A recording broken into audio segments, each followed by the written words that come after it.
I see we both got the turtleneck memo. Yeah. Very important, very seasonal, very now. This is my new, I don't know if it's legit. I got it as a gift, but it's the Uniqlo like heat tech. Oh, I love that shit. Yeah, I have a gray top with that, yeah. Is it real? Yeah.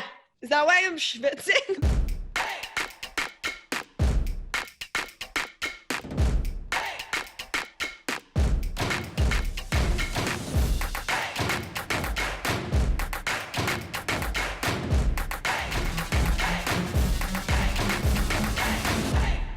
Welcome back, marketing nerds of the world, for another episode of HAMYAW. And today, we want to talk about something that's actually really important in the whole process of elevating your business game and taking yourself and your creative work seriously and all of this amazing stuff. There's a book about it. There's so many blogs about it. There's discussions about it. Margo and I talk about it nonstop. And this is the idea of turning pro, basically moving out of like experiment and play and getting good mode with something and really taking it to the next level, selling it, showing up as it consistently, and putting your stake in the ground around it. So the resident turning pro expert in Hillary Weisslandia is actually the lovely Mrs. Margo Aaron over here. So I'm going to hand the mic immediately over to Margo. So for the 5 of you watching who haven't read Steven Pressfield, Turning Pro is one of his books. It came out of the War of Art originally, which is where he introduces the idea of resistance, which in many ways is that fear and self-doubt and voice and procrastination that comes up anytime you're doing work that matters, work where you use your voice, work where you're doing creative expression.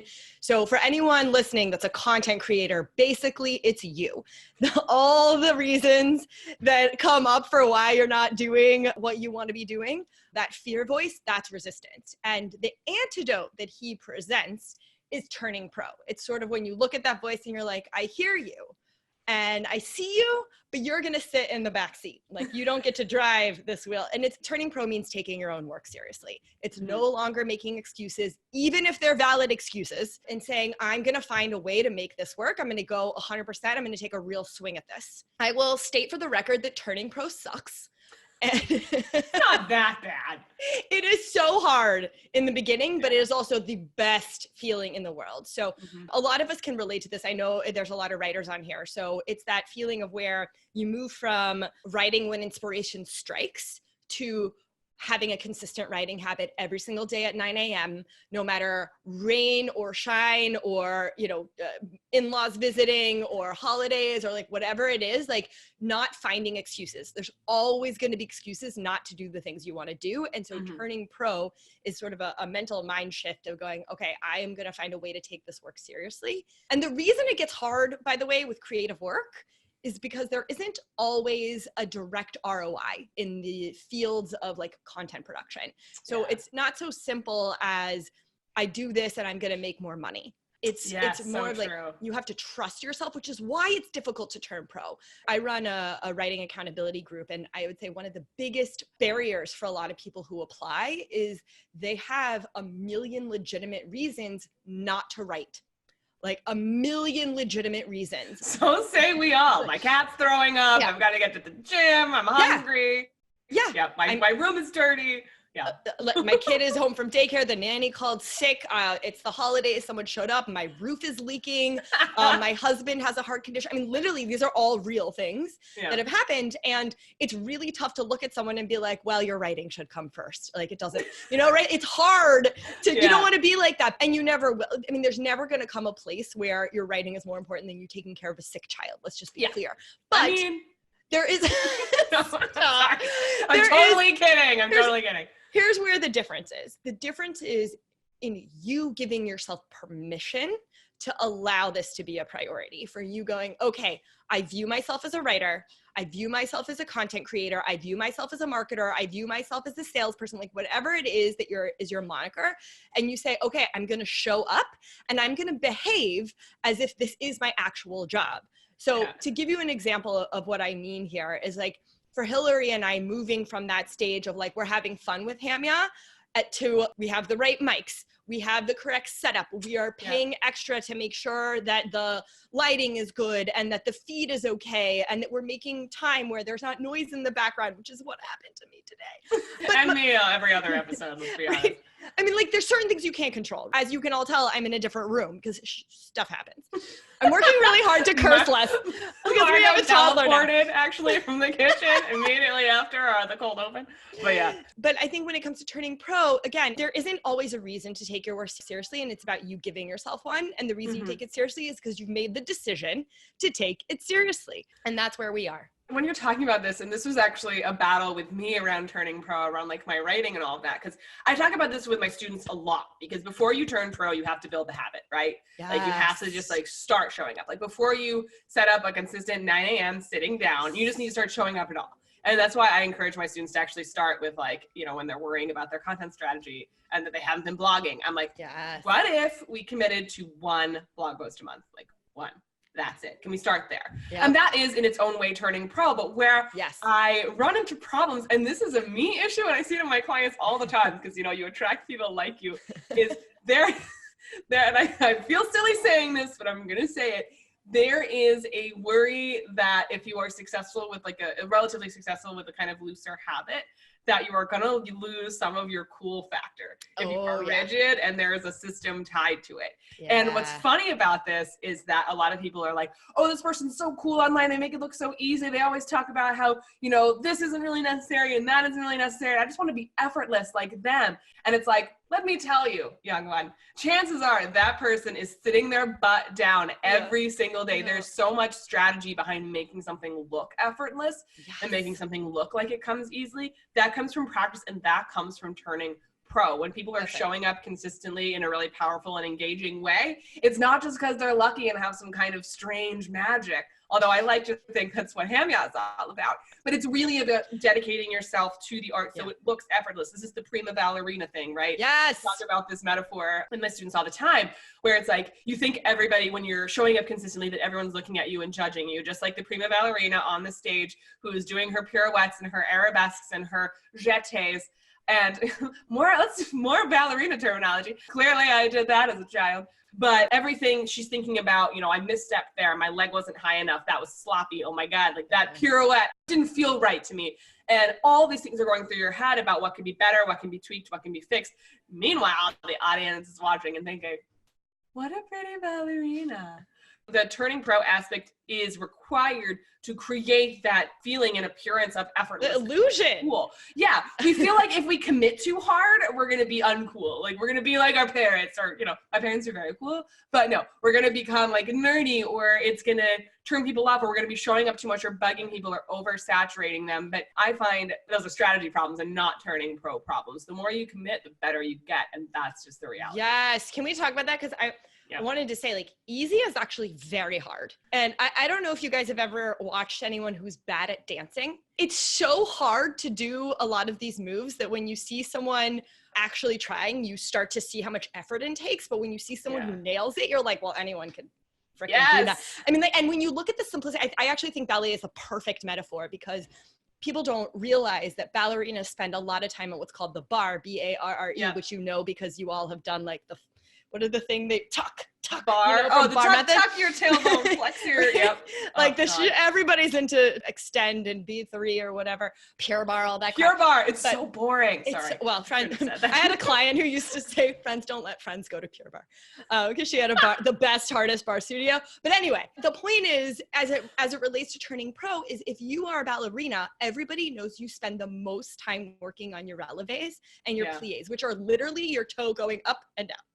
like that, and learning the little thing. And it's actually the same in Olympic weightlifting. Like in certain countries, I know this is true in Russia only because my husband just told me, but like they start you just learning squat form positions when you're like 12 years old, and you're not even doing it with weights. You just have to learn how, like, get the muscle memory going. So like what you were saying about building the habit before you even put on weights. And so when you see someone finally perform, whether it's the pirouette or the whatever the squat thing is like this that my husband does. Oh Is God, that it's so over- is bad that I don't deadlifting? know the name of it. Olympic weightlifting, is that what that is? Or just Yeah, something? yeah. Okay. Oh God, this is so embarrassing. CrossFit? I don't Good know. thing he Brian. doesn't watch this show. So getting to that level where it does look easy and effortless Yeah. is so much work. It's so much work. And so I would actually counter the voice in your head that's telling you like you're going to lose the good part about you by saying, edge. actually, you're going to gain your edge by the repetition and getting the reps in. The other thing I wanted to bring up when you said that was acting. So I remember when I had a career as an actress when I was 11, and by career, I mean I was an extra in the school play. Oh my God. I had zero lines. Hey, I was same. a very big deal. But Chorus line queen. I remember thinking like, I'm going to save the best stuff for the stage. And we would be in rehearsal. And one thing that I always impressed me, those 13-year-olds who were so much older, was how they literally in rehearsal would rehearse the jokes and the timing and the pauses that I thought were just part of the allure that you would save for the stage. Like you don't put your all in when you're rehearsing, you do it later. It's not true. Like it's all rehearsed. It's all just something that they've practiced over and over again. So by the time they actually get to the stage, there's no guesswork. There's no actual performing. They're already doing exactly what they already know how to do. Yeah. It's like that saying, if you do it right, no one will know you've done anything at all. It really comes down to that precision and being able to create really specific outcomes with a really specific set of skills. Like that is part of going pro. Yes. And I think this is a question I want to put to you, Margo, because I want to hear your answer on this. Where is the moment when somebody gets out of kind of testing phase and experiment mode? And we'll do a whole episode on experiment mode, so sit tight, guys. But when is it time to kind of take yourself out of like building my skill set, doing the reps, building the muscle, and into I deserve to, get paid for this, build a platform around this. I am ready to show up, be consistent, and go pro. Where's that tipping point? Yeah. I mean, I actually think that the building the habit piece is the beginning of turning pro. I don't think that they're different. I think that they start to grow on themselves. But part of turning pro is recognizing that this is, okay, what is her name? Hold on. There's a great actress. I cannot remember her name. She's red hair. Which one? Draw some movies. I don't remember. But Jessica Chastain. She was it. No, but I love her too. Julia. Okay.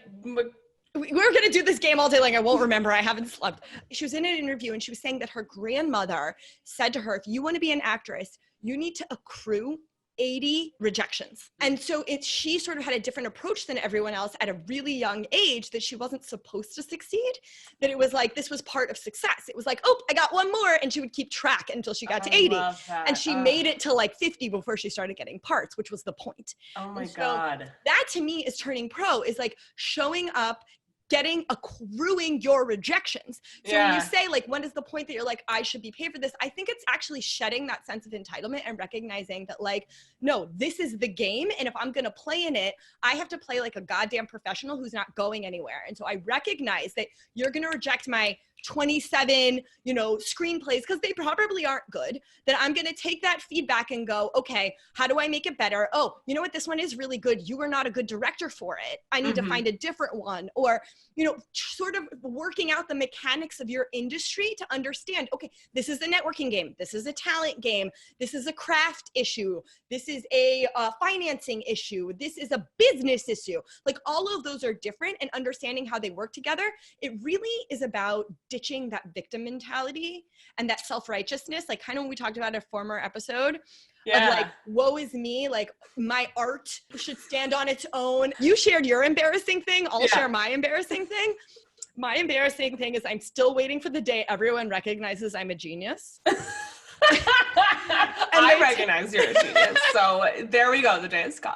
I am not. But like one day I want someone to take a piece and just be like, I knew it. And like they break it down and they find all this meaning, like kind of what you did in 7th grade. And they're like, this is going to be forced reading for 7th graders everywhere. Like that's my dream.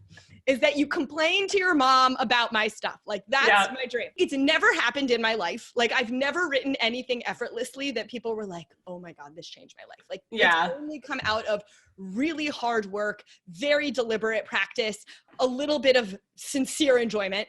A lot of it. But yeah, but part of it is going, okay, but that's what I signed up for. That is the game. The game is going, I am going to continue to practice. And what happens out there after I put it out is not really up to me. But there's parts I can control, right? I can get it into the right distribution centers. Yeah. I can make sure I tell my audience about it. But do you know how many times that I wrote something really freaking good and then did not promote it? I wasn't cognizant of it, but this is what it means to be an amateur. Yeah. Is that I was like, well, it's out there. And yes. they should just know. Yeah. They should just know, and they should just share it. And if it's good, it will just be shared. Maybe it'll get picked up. Someone will pick it up. If it's good, good. This is so funny because things look effortless. We don't think about the major engines running behind so many influencers. Like I only started repurposing. I have like probably 100 blog posts at this point. I'm sure you have even more, but I only started repurposing content this year. Or last year rather, because that was 2019. Only then did I start to take it seriously, because I was like, I realized, because a friend pointed out, she was like, you're sitting on this pile of content and it's not doing anything. I was like, well, if people want to read it, they will, They would have just searched for it. She was like, no, that is not literally never how it's worked ever. So I want you to keep that in mind. It's humbling. Turning pro is humbling. I think we think of turning pro as this like, I've arrived. Yeah, exactly. Behold, my children, I am a professional. I love that you brought up that point, because I think turning pro means you are passionate about something to take the licks required to get where you want to go. To get those 80 rejections, to write that stuff to your email list that maybe doesn't get opened or read as much as you'd like, or shared as much as you'd like quite yet. But because you want to show up and keep building the platform, and you have a sincere love for the work that you do and the message that you want to share. And I think that maybe it's not even about like, I have enough experience. Maybe turning pro is about like, I love this enough to take it and myself seriously. There it is. It is 100% about shedding the disillusionment that the love and inspiration is going to carry you. Yeah. Yes. And other people's reactions. Like that's something that you have to pull out of the equation too, because there is a lot of silence on your way to making a lot of noise. And that's just the reality. Yeah. There's a lot of silence on your way to making noise. Oh, yes, that's exactly it. You're welcome, world. At us. Add us on Twitter. It's interesting, and I'm so glad you raised that point, because I think when I think about going pro in the business sense, it's like you have enough experience to make a living doing this. And that's a piece of it, but it really is about like, I'm ready to commit to the highs and the lows. Yes. So before we get too philosophical here, let's talk a little bit about like what turning pro kind of looks like for people. When do you know that you're ready to commit? What should you do when you're ready to kind of ride the highs and lows? I know you talk to your students about this a lot, so I'd love to hear a lot about that. So I think you actually said it best with, it starts with building the habit. That's where I spend most of the time with my clients and students talking about is, I think people have the mistake of thinking it has to be a really big thing. Like I have to finish my screenplay, or I have to write the book. It's funny. I always ask people the first week of Ignition, like to commit to a reasonable goal. And I ask them what their goal is. And people will be like, I want to finish 2 books by the end of the month. I think it's doable. And I'm always like, this is going to be a fun experience for you. Oh my God. And then, you know, it's always by like week 2 where they're like, okay, here's the 50 reasons why it couldn't get done. And I'm like, yeah, I think people don't realize that turning pro can be something as simple. We have one person who she committed to free writing in her journal, no joke, 5 minutes a day. Mm-hmm. And it sounds like nothing. And I think most of us would be like, well, that's stupid. But here's the thing. If you're actually in it for the long game, which is what turning pro is about, then 3 or 4 months of this is actually one of the best things you can do. And if you look at the behavior change literature, it's actually true. If you want someone to start flossing their teeth, tell them to floss 1. A single tooth. Single tooth. It's the same thing if you want to start going for a jog. Most people are like, well, what's the point if I'm not going to run a marathon? If I can't run like 6 miles. I'm like, take 1 walk around the block. Yeah. You don't even have to put a sports bra on yet. They're like, we'll put a sports bra on next week. You know, like, that'll be our next. You have to have these sweat. But it's these tiny habits that you have to start forming. So I would say that's step 1 with turning pro is like, don't dismiss it. If you can't have the whole kahuna, like recognize it starts somewhere. Like you're not going to become Brian Koppelman tomorrow. I'll give you an example for myself. Like I'm writing a book right now. And so part of what I know is like, even though I believe it's going to be a sleeper hit and a New York Times bestseller, I'm very clear that it is not. Okay. It's my first time. We hold the vision though. We manifest. You can hold the vision. You can hold the vision, but you can also live in reality, as my therapist says. So, Good ones. And so you can hold two conflicting thoughts at the same time. You're a human being. It's one of our skills. And so I think part of turning pro is going, okay, I'm going to show up every day. I'm going to do the best I can. I am going to hone this idea. I'm going to work on the craft. I'm going to focus on the promotion. I'm not going to act like just putting the book out there is going to get it done. I'm going to mention it as much as possible. I think there are different aspects of it in terms of tactically starting that begin with building that habit and then just building on top of that habit stage after stage. And you will know when you've hit the next stage because you're always going to be struggling, but the struggle isn't going to be so much that you have to crawl in a hole and die. You're going to hit this stage that is the crawl in a hole and die stage. And then you're going to go, oh, I remember this one. And I know that if I sit here for another like 2 weeks, it'll probably pass. And I'll get another good idea because we're not in a scarcity mindset anymore. We know that I'm a genius comes in 2 more weeks. And so it's like part of it is like knowing the pattern now. Yeah, recognizing your own patterns. 100%. Yeah, that's such a big one because that's the same thing for me too. I know in my work, there's always like 1 week every quarter where I'm like, burn everything down. Everything I make is garbage. And then I like go back a week later. I was like, no, that's smart. I like that. I'm worth it, baby. Yes. But yeah, you have to be in the arena and taking yourself seriously long enough to know when those cycles work. And that takes, months, weeks, months, years. Yes. And that's, I think, the element of turning pro is being willing to take yourself seriously enough to stay the course and figure it out and see where the path leads. I'm going to say one more thing and then I'm going to close this out here. I think if you guys take nothing else away from this, I think part of turning pro is trusting your own expertise. I feel like I was so impressionable about writing for so long. If someone had more books published than me or made more money than me, like they could tell me something and I'd be like, oh yeah, that must be the Bible. That must be true. And I don't know anything. And so my process must be wrong. And they said, you have to do it this way. And I would try so hard to fit that. And then I would get angry when it wasn't working. And then at one point I just was like, you know what? I know my process. For example, like when all copywriters will tell you and all content creators will tell you, start with the title. You always start with the title and then you write the piece. I can't do that for my life. I have to write the piece first and I almost always write it starting in the middle. And guess what? It always works because that's my freaking process. And so like you have to trust that. And for some other people, they're really, really, really great at having outlines. Like outlines are their thing and that's what works for them. My outlines always come after I've written the piece. Then I can tell you what I said. I have no idea. People are like, what are you arguing? I'm like, I don't know until I've written it down. And so give me a break, guys. Yeah. And I know some other people who are audio processors, so they can't even write until they've talked through. So they start doing voice notes to themselves and then they transcribe their voice notes and that's why they're great writers. I mean, we all have different processes. So part of turning pro and part of my challenge to you is to take your work seriously and trust your expertise and trust also to make mistakes. You'll recover. Totally recoverable. Nobody knows who you are yet. And if they do, you'll still recover. That's a blessing too, when nobody knows who you are, when you're turning pro in obscurity, only temporarily. It's a gift because you're going to be able to experiment, test new things, try new things, learn your processes, learn your patterns. And so when you work and suddenly you become an overnight sensation, you're going to have the confidence built from lived experience. You're going to have that foundation of self-understanding and love and expertise and everything you need to continue to grow. So turn pro, y'all. This is your year. Pro. Yes, 2020.